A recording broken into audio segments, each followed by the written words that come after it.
বিসমিল্লাহির রহমানির রহিম। আমাদের ইংলিশ শিক্ষা কার্যক্রমে আমরা টেন্সের একটি গুরুত্বপূর্ণ অংশ, সেটি হলো পাস্ট পারফেক্ট কন্টিনিউয়াস টেন্স। কোনো কাজ অতীতে আরম্ভ হয়ে তখন পর্যন্ত চলতেছিল, বাট এটা একটু দীর্ঘ সময় ধরে। অতীতে কোনো কাজ আরম্ভ হয়ে তখনও চলছিল, এই ধরনের ভিউ থাকলে শুধু কন্টিনিউয়াস টেন্স হবে। কিন্তু অতীতে শুরু হয়ে তখনও চলতেছিল এবং এখনো চলতেছে, এই ধরনের অপশন থাকলে সেটা হয় হলো পাস্ট পারফেক্ট কন্টিনিউয়াস টেন্স। যেমন আমি 5 ঘন্টা যাবত অঙ্ক করতেছিলাম। এটা বুঝলাম না, এটা আরেকবার বুঝে দেন তো। শুধু কন্টিনিউয়াস মানে হলো তখন পর্যন্ত চলতেছিল। যেমন আমি বই পড়তেছিলাম, মানে আমি শেষ হয়নি। রুমটি পরিষ্কার করতেছিলাম, মানে কাজটা করতেছিলাম, তখনও শেষ হয় নাই। এখন প্রশ্ন হলো যে পারফেক্ট কন্টিনিউয়াস টেন্সটা তাহলে আসলে কি? এখানে বিষয়টা হলো অনেক আগে থেকে কাজটা শুরু হচ্ছে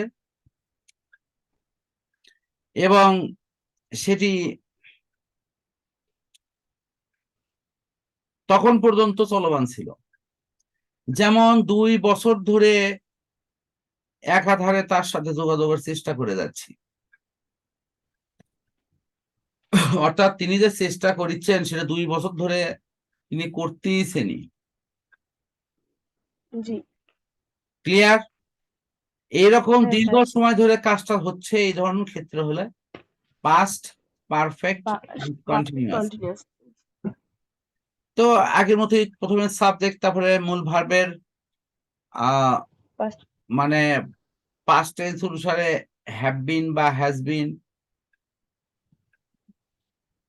এই অপশন গুলো বসবে।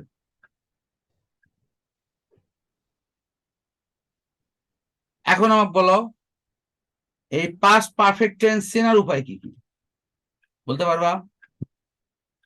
না sir, past perfect past perfect continuous tense, যেমন ইভা 3 ঘন্টা যাবত অঙ্ক করতেছিল। ইংলিশে বললাম, মানে বাংলাটাই বললাম। তাহলে এভা কি হবে? Eva had been doing the same for 5 years। Clear? জি স্যার। তো ই ছিল, ইতে ছিল, এই চিহ্নগুলো থাকবে। গঠন প্রণালী, ইতে ছিল, গঠন প্রণালী কি? গঠন প্রণালী প্রথমে সাবজেক্ট, তারপরে হ্যাড, তারপরে অন্যান্য এক্সটেনশন গুলো বসবে।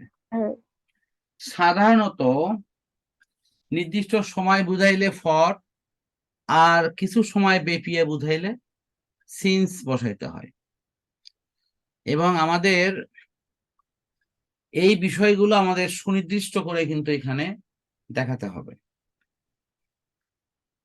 তো কখন বেপিয়া হচ্ছে এবং কখন কি হচ্ছে, অর্থাৎ নির্দিষ্ট সময় হলে সিন্স, আর কিছু সময় বেপিয়া হলে তোমার কি?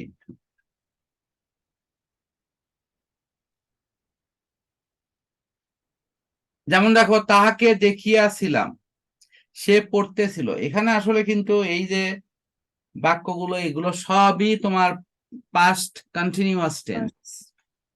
কিন্তু যদি বলা হয় সে 2 ঘন্টা যাবত পড়তেছিল, তাহলে পাস্ট পারফেক্ট কন্টিনিউয়াস। হ্যাঁ, তখন পাস্ট পারফেক্ট কন্টিনিউয়াস টেন্স হবে। অর্থাৎ হি অথবা she had been reading for 2 hours। বলা হয় সকাল থেকে পড়তেছিল, তাহলে সিন্স মর্নিং হবে, কারণ নির্দিষ্ট সময় বুঝালে তখন সিন্স হয়। ক্লিয়ার? জি স্যার। কোনো সমস্যা? না স্যার।